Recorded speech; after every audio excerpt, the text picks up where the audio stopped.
أنفسنا ومن سيئات أعمالنا من يهده الله فلا مضل له ومن يضلله فلا هادي له وأشهد أن لا إله إلا الله وحده لا شريك له وأشهد أن محمدًا عبده ورسوله أما بعد فإن أحسن الكلام كلام الله وخير الهدي هدي محمد صلى الله عليه وسلم وشر الأمور محدثاتها وكل محدثة بدعة وكل بدعة ضلالة الضلالة في النار من يطع الله ورسوله فقد رشد واهتدى ومن يعص الله ورسوله فقد ضل وغوى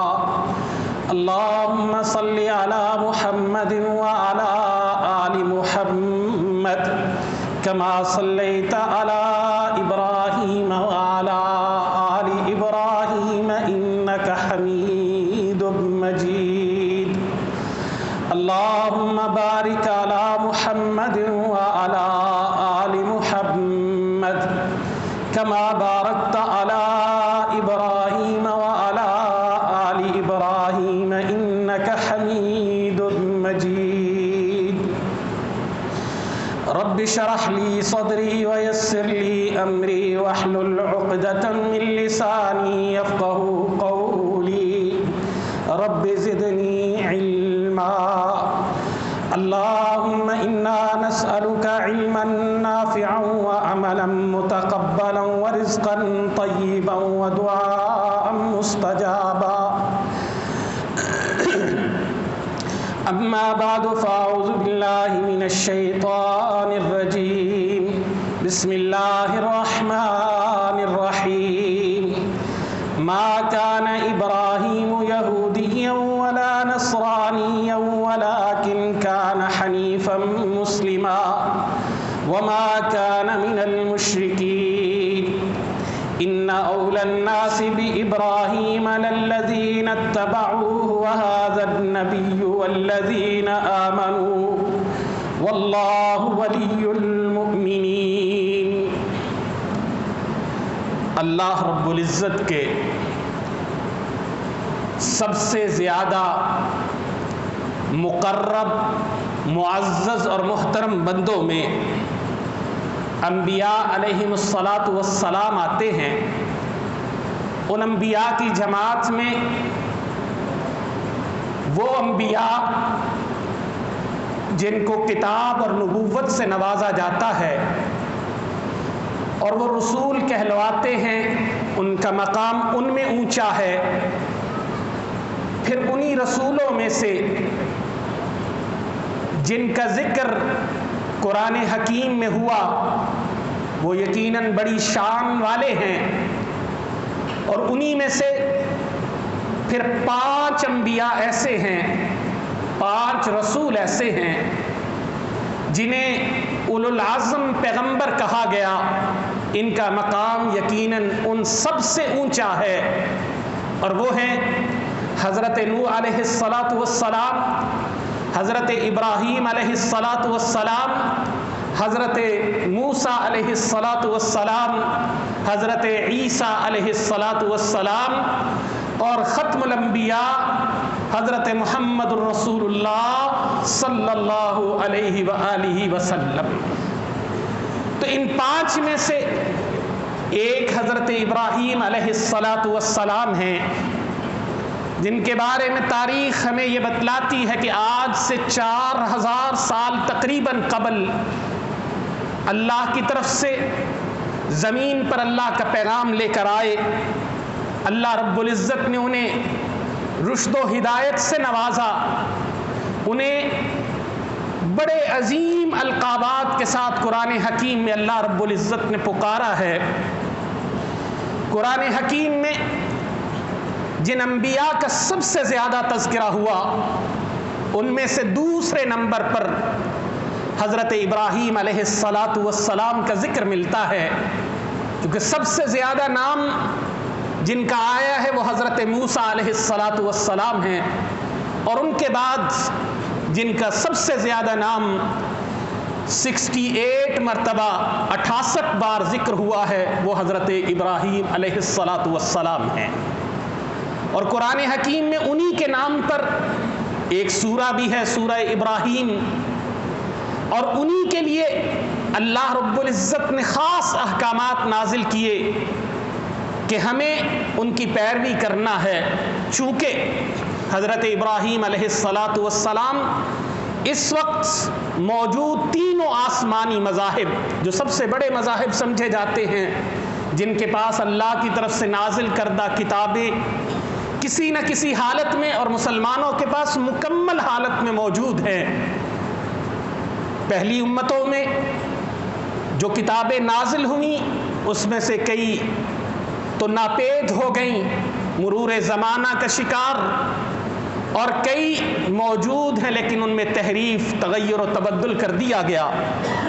تو چونکہ یہ تینوں بڑے مذاہب اسلام، یہودیت اور مسیحیت، یہ تینوں حضرت ابراہیم علیہ السلام کو اپنا مقتدا، رہنما اور پیشوا مانتے ہیں، اور سبھی کا دعویٰ ہے کہ وہ حضرت ابراہیم علیہ السلام کی ملت پر ہے۔ لیکن اللہ رب العزت نے بیان فرمایا کہ یہود و نصارہ نے یہ کوشش کی کہ وہ حضرت ابراہیم علیہ السلام کو یوں پیش کریں گویا کہ ابراہیم علیہ السلام یہودی تھے یا عیسائی تھے، مسیحی تھے۔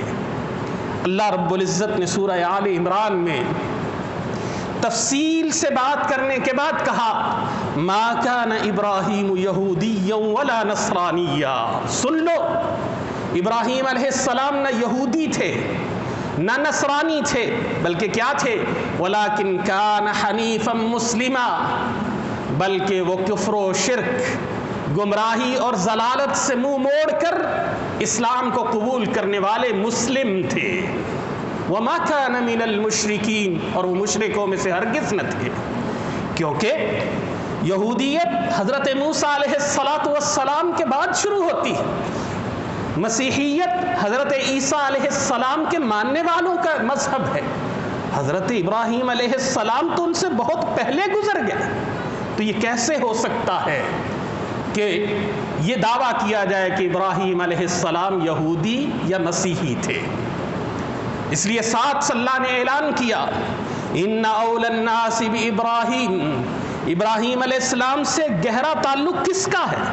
اللہ نے گنوایا، فرمایا للذین اتبعوا، ان لوگوں کا جنہوں نے ابراہیم علیہ السلام کی پیروی کی، ان کے نظریات، ان کے عقیدے، ان کی دعوت کو قبول کیا۔ پھر فرمایا وہذا النبی، اور یہ نبی یعنی محمد الرسول اللہ صلی اللہ علیہ وسلم، اور تیسرے نمبر پہ فرمایا والذین آمنوا، اور وہ لوگ جو اس نبی پر ایمان لائے، یہ تین لوگ ہیں ابراہیم علیہ السلام سے مضبوط اور مربوط تعلق رکھنے والے۔ اور پھر فرمایا واللہ ولی المؤمنین، اللہ ان ایمان والوں کا پھر دوست ہے، اللہ ان کا کارساز ہے، اللہ پھر ان کے ساتھ گہرا تعلق رکھے گا۔ کیوں؟ کہ اتخذ اللہ ابراہیم خلیلا، اللہ نے ابراہیم علیہ السلام کو اپنا خلیل بنایا ہے۔ جو اللہ کے خلیل کی بات مانے گا، جو اللہ کے خلیل کا دوست بنے گا، اللہ کہتے ہیں ہم اس کے دوست بن جائیں گے۔ اور اہل ایمان کو اسی لیے اللہ رب العزت نے باقاعدہ حکم دیا، جیسے رسول اللہ صلی اللہ علیہ وسلم کو اللہ نے سورۃ النحل میں حضرت ابراہیم علیہ السلام کی کچھ صفات ذکر کرنے کے بعد کہا ثم اوحینا الیک، پھر ہم نے آپ کی طرف یہ وحی کیا۔ کیا وحی کیا؟ ان اتبع ملت ابراہیم حنیفا وما کان من المشرکین، کہ آپ ابراہیم علیہ السلام کی ملت کی پیروی کریں۔ اور اس ملت کا تعارف اللہ نے یوں کروایا کہ اس ملت میں شرک نہیں تھا بلکہ توحید پہ ڈٹ جانے کا اصول تھا۔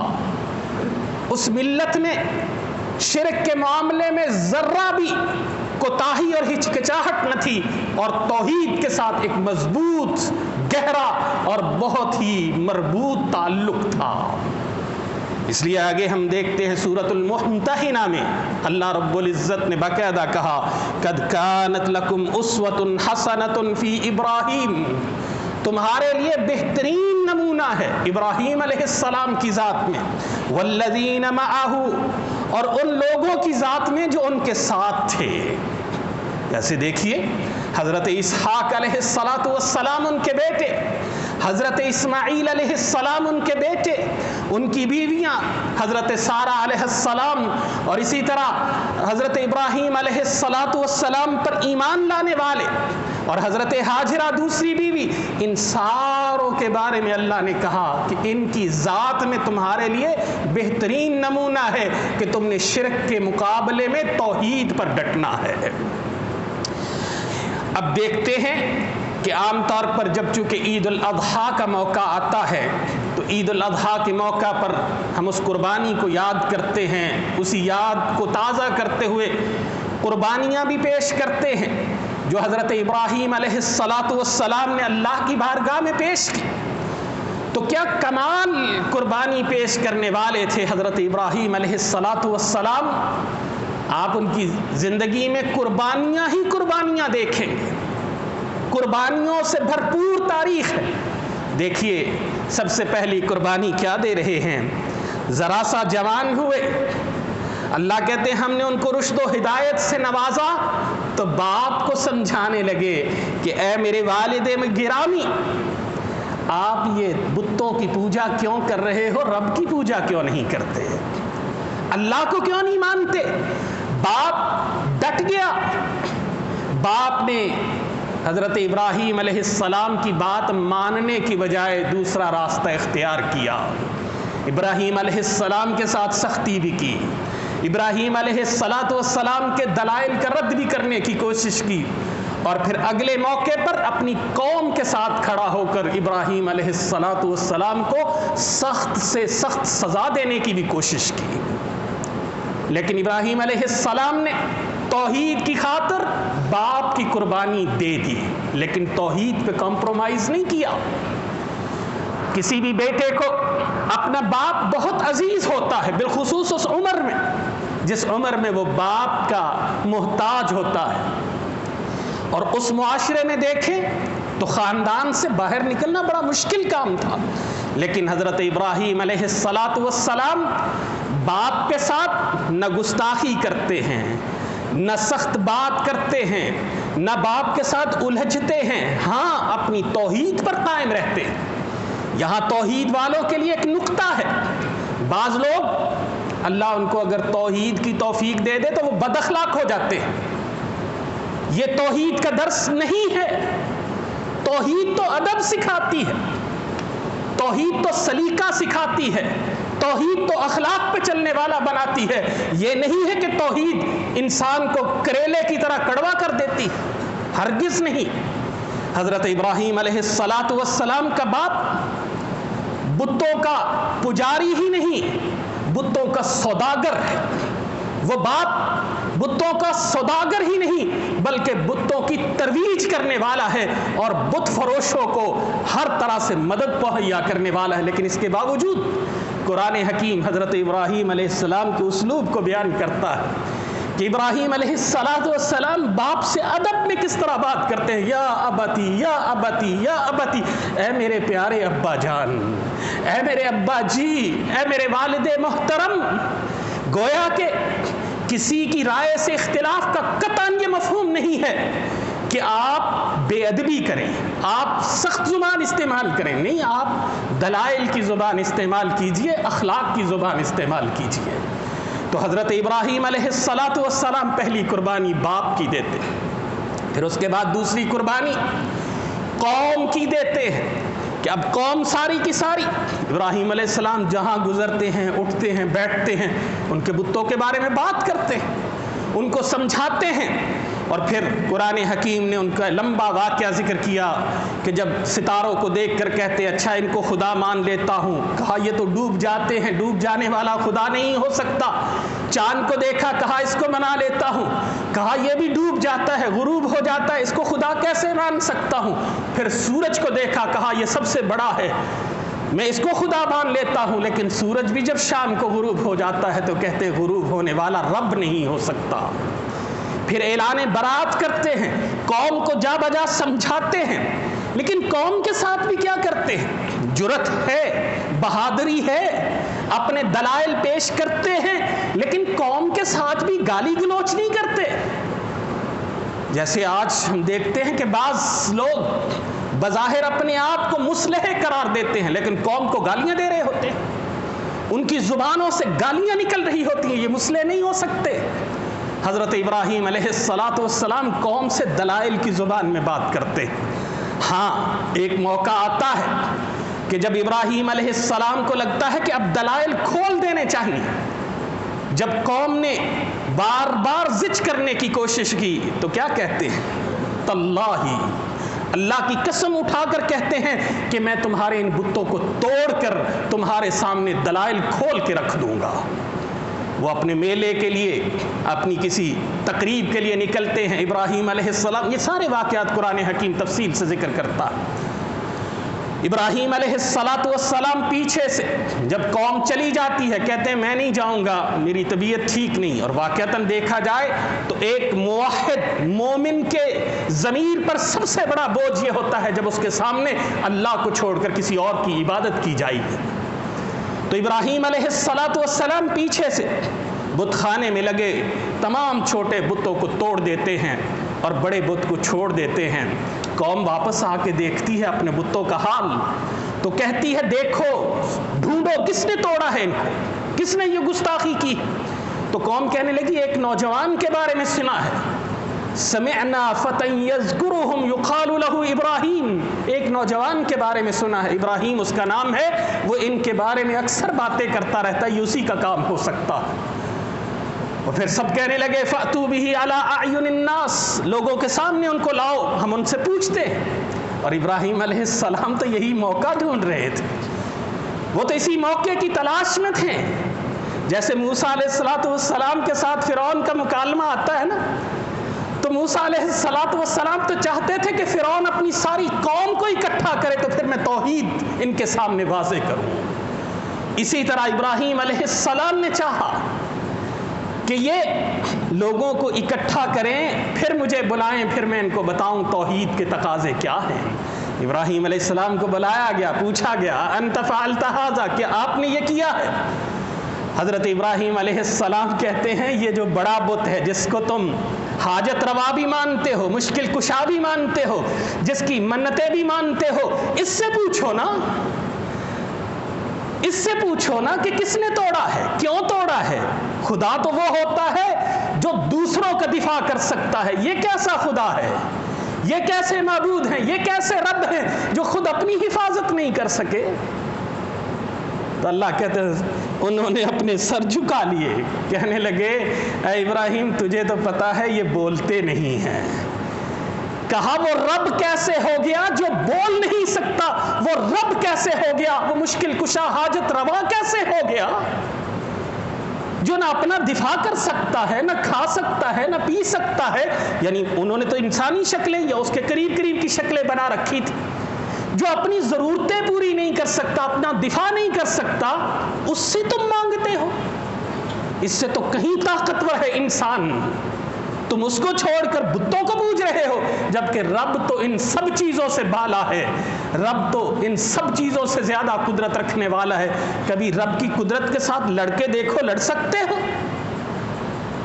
حضرت ابراہیم علیہ السلام باپ کی قربانی دینے کے بعد قوم کی قربانی دیتے ہیں، اور قوم یہاں تک اتر آتی ہے، دلائل کے جب جواب نہیں ہوتے تو کیا ہوتا ہے، کہتے ہیں ان کو پکڑ کر اب بادشاہ تک بات پہنچ جاتی ہے، کہا گیا آگ جلاؤ، چتا جلاؤ اور اس میں جلا کر ابراہیم علیہ السلام کو پھینک دو۔ اللہ فرماتے ہیں کہ پھر ہم نے ابراہیم علیہ السلام کے اس ایمان کی وجہ سے، اس ایمان اور توحید کے ساتھ مربوط تعلق کی وجہ سے ہم نے پھر نظام قدرت بدل دیا۔ ہم نے کہا قلنا یا نار کونی بردم و سلاما، ہم نے آگ سے کہا آج تو نے جلانا نہیں ہے بلکہ میرے ابراہیم کے لیے ٹھنڈی اور سلامتی والی ہو جانا ہے۔ کس کا نتیجہ تھا؟ یہ اعلان توحید کا نتیجہ تھا۔ آج ہمارے حکمرانوں سے لے کر عوام تک، ہمارے قائدین سے لے کر ہماری عوام تک، سبھی کی صورتحال یہ ہے کہ ہم توحید پر کمپرومائز کر چکے، ہم بت خانے بنانے والے بن گئے، بت خانوں کے محافظ بن گئے، ہم بتوں کی عبادت اس انداز سے کرنے لگے کہ مسلمان ہونے کے باوجود شرم آتی ہے ہمارے بعض اعمال اور بعض کاموں اور کرتوتوں کو دیکھ کر۔ سرے عام سوشل میڈیا پہ دیکھ لیجئے کس کس طرح کے لوگ آپ کو ملیں گے۔ محمد کریم صلی اللہ علیہ وسلم سے بڑی ہمارے ایمان کے مطابق اس کائنات میں کوئی ہستی نہیں ہو سکتی، انہوں نے تو اپنے سامنے سجدے کی اجازت نہ دی، اور آج چند لوگ جبے اور کبے پہن کے اپنے پاؤں پر لوگوں سے سجدے کرواتے ہیں۔ کیا یہ شرک نہیں ہے؟ آج مسجدیں ویران ہیں، بت خانے آباد ہیں، آج اللہ کے گھر وہاں پر لوگوں کے لیے پریشانیاں ہیں آنے میں جانے میں، ان کو آباد کرنے میں، لیکن اللہ کو چھوڑ کر غیروں سے مانگنے میں کسی کو کوئی نہ عیب محسوس ہوتا ہے، نہ کسی کو کوئی حرج لگتا ہے۔ لیکن حضرت ابراہیم علیہ السلام نہ باپ کی پرواہ کرتے ہیں، نہ قوم کی پرواہ کرتے ہیں، نہ بادشاہ وقت کی پرواہ کرتے ہیں، اس کے سامنے بھی کھڑے ہو کر دلائل دیتے ہیں۔ جب دلیل دی نا، اس نے کہا اے ابراہیم بتاؤ تمہارا رب کون ہے؟ کہا میرا رب وہ ہے جو زندہ بھی کرتا ہے مارتا بھی ہے۔ اب وہ بھونڈی دلیل دیتا ہے، ایک عجیب سا آگے سے فلسفہ بتاتا ہے، کہتا ہے یہ تو میں بھی کر سکتا ہوں، کسی شخص کو پکڑ کے قتل کروا سکتا ہوں، کسی شخص کو سزا ہوئی یا چھوڑ کے آزاد کر کے زندگی دے سکتا ہوں۔ ابراہیم علیہ السلام اس کے ساتھ الجھے نہیں، کس معاملے پہ الجھتے؟ دوسری دلیل پیش کر دی، کہا اچھا میرا رب تو وہ ہے جو مشرق سے سورج طلوع کرتا ہے، اگر تو رب ہے تو اس سورج کو کہہ کل یہ مغرب سے طلوع ہو جائے۔ فَبُهِتَ الَّذِي كَفَرَ، اللہ فرماتے ہیں کہ اس کافر کا منہ بند ہو گیا، اس لیے کہ موحد کے پاس دلیل بڑی قوی ہوتی ہے، اور موحد کا اخلاق بڑا اعلیٰ ہوتا ہے، وہ الجھتا نہیں ہے، وہ بد اخلاقی نہیں کرتا، لیکن دلیل اس کے پاس مضبوط ہوتی ہے تو وہ اخلاق کے ساتھ اپنی دلیل کو پیش کرتا ہے۔ ابراہیم علیہ السلام نے یہی کام کیا، باپ کی قربانی دی، قوم کی قربانی دی، پھر اللہ نے جان کی قربانی مانگی تو جان بھی کیا کیا؟ جلتی آگ میں، ابھی ابراہیم علیہ السلام کو بتلایا نہیں گیا کہ آگ ٹھنڈی کر دی جائے گی، ابراہیم علیہ السلام بے خطر کود پڑا آتش نمرود میں۔ اقبال بھی باقاعدہ اس پر ایک تحیر اور ایک حیرت کے انداز میں کہتا ہے کہ کیسا عشق تھا توحید کا، کیسی وابستگی تھی توحید کے ساتھ کہ بے خطر کود پڑا آتش نمرود میں عشق، اور آج تک عقل محو حیرت ہے کہ وہ کیسا ایمان تھا۔ تو جان کی قربانی بھی پیش کر دی، پھر ضرورت پڑی، قوم بادشاہ ساروں نے مل کے کہا ابراہیم علیہ السلام کو کہ تم ہمارے وطن سے نکل جاؤ، تو ابراہیم علیہ السلام کیا کہتے ہیں؟ انی ذاہب الی ربی سیہدین، تمہارا اس وطن تمہیں مبارک ہو، میں چھوڑ کے اپنے رب کی طرف جا رہا ہوں، وہ میرے لیے خود رہنمائی کرے گا۔ پھر اللہ نے ارض الانبیاء فلسطین تک پہنچایا، اور درمیان میں اللہ نے مکہ کی وادی کو، بکہ کو اللہ نے انہی کے ذریعے آباد کروا کے رہتی دنیا تک کے لیے مرکز توحید بنا دیا۔ دنیا کے بت قدوں میں پہلا وہ گھر خدا کا، ہم اس کے پاسباں ہیں، وہ پاسباں ہمارا۔ یہ توحید کی اینٹ رکھنے والے کون؟ حضرت ابراہیم علیہ السلام۔ پھر اس کے بعد بیوی بچوں کی قربانی رب نے مانگی، کہا اپنی بیوی کو بے آب و گیا، جہاں نہ پانی ہے نہ کھانا ہے نہ لوگ رہتے ہیں، وہاں چھوڑاؤ۔ تو کیا کہتے ہیں؟ ربنا انی اسکنت من ذریتی بواد غیر ذی زرع عند بیتک المحرم، اللہ تیرے حرمتوں والے گھر کے پاس چھوڑ آیا ہوں، نہ وہاں کھیتی ہے نہ پانی ہے، لیکن اللہ تجھ پر بھروسہ ہے، تو نے قربانی مانگی میں نے دے دی۔ پھر بات آگے بڑھی، بڑھاپے میں ملنے والے بیٹے کے بارے میں خواب میں دکھا دیا قربانی کر دو، بے فکر بے خطر ہو کر بیٹے کو لٹا کر اس کی گردن پہ چھری چلانا شروع کر دی۔ یہ قربانیوں کی تاریخ، اور جب ان قربانیوں میں پورے اترے، اللہ فرماتے ہیں کہ ہم نے ان کو آزمایا، ہم نے ان کو کچھ احکامات دے کر جانچا، فَأَتَمَّهُنَّ، جب انہوں نے ان کو پورا کیا، قَالَ إِنِّي جَائِلُكَ لِلنَّاسِ إِمَامًا، اللہ کہتے پھر ہم نے ان کو دنیا کے لیے امام بنا دیا، اور ہمیں حکم دے دیا کہ ان کی سیرت پہ چلنا ہے، ان کے اسوے کو اپنانا ہے۔ اللہ ہمیں اس کو اپنانے کی، سمجھنے کی توفیق عطا فرمائے۔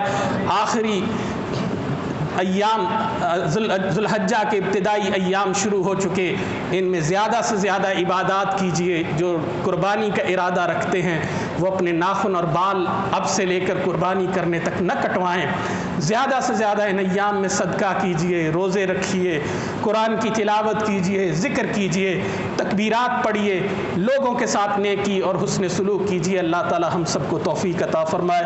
سبحان ربک رب العزت عما یصفون۔